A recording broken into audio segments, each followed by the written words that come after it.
गणेशोत्सवासाठी पुणे पोलीस सज्ज आहेत। पोलिसांनी मंडळांना मिरवणूक, वाहतूक कोंडी आणि इतर बाबींसंदर्भात सूचना केल्या आहेत। तसंच नवीन मंडळांच्या परवानगीसाठी असलेल्या अटी शर्तींची यादीही जाहीर केलेली आहे। विसर्जनावेळेस दोन मंडळांमध्ये अंतर पडू न देता मिरवणूक प्रभावी राहण्यासाठी विशेष प्रयत्न केले जात आहेत।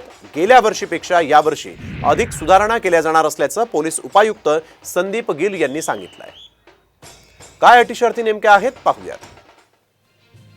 2022 मध्ये परवानगी घेतलेल्या मंडळांना 2026 पर्यंत परवानगी। देखाव्यांची उंची 14 फूट तर रुंदी 10 फुटांपेक्षा जास्त नसावी।